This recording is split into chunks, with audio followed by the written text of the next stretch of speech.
90% of what you see on the internet was never real in the first place. And that was before we had AI get as large as it has gotten over the last couple of years.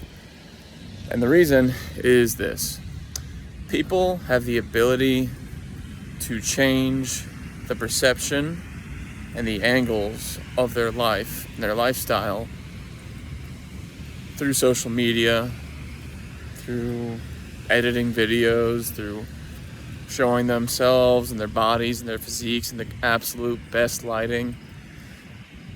And that's not even including things like PEDs and steroids and testosterone, TRT, all these other crazy things that people will do to make themselves look like, celebrities and movie stars, right?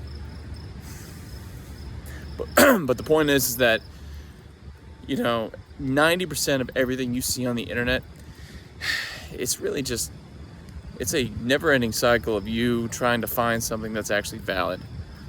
Like, you can find things that are true online, you can. Online is no different than a library.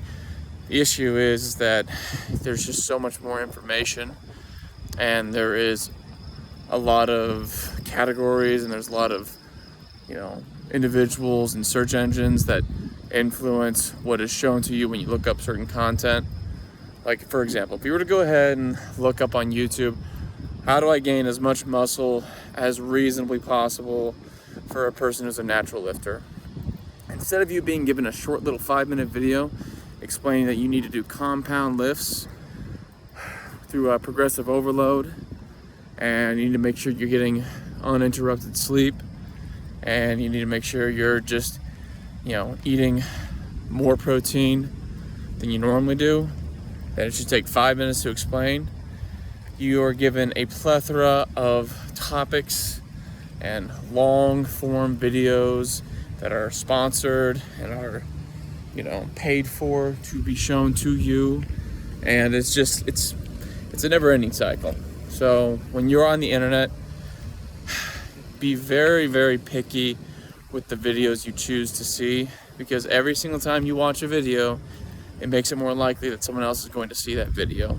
Every time you leave a comment, every time you engage, every time you like, it makes it more likely that that video is going to get added to the algorithm. It's going to get spread around.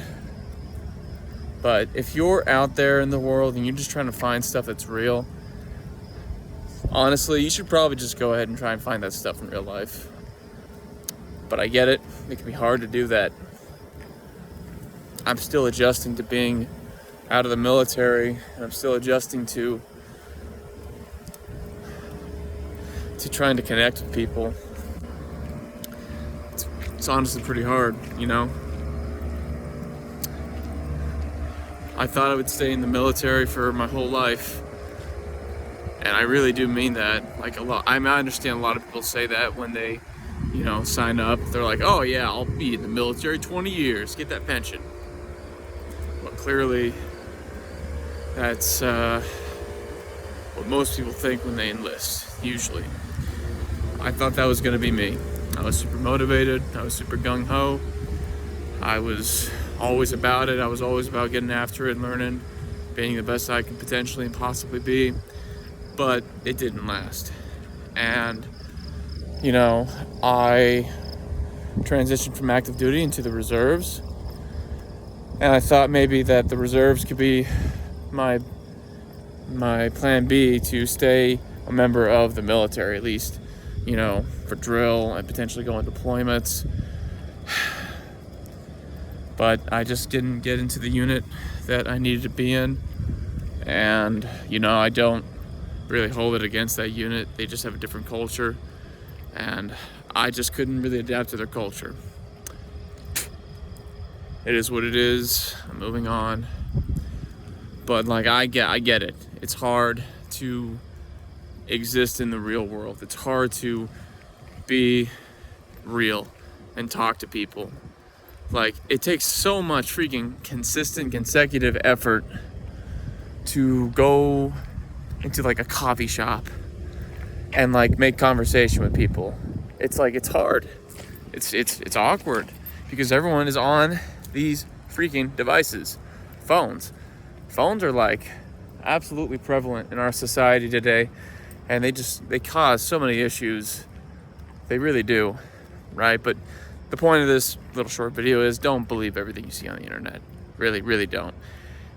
That's not to say that there aren't a lot of true things on here, but you really need to vet everything that you see, and you need to be very, very scrupulous, selective, and you just got to really be skeptical of a lot of the things people say, because people want your attention, they want your time, and they want your money.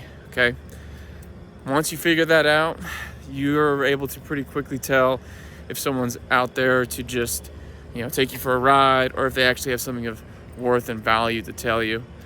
So be careful with what you watch, what you allow into your mind, what you allow people to influence you about, because that stuff, it takes a toll. But yeah, if you liked the video, feel free to like and subscribe. You don't have to. I'm not trying to use reverse psychology. I'm just a guy on the internet.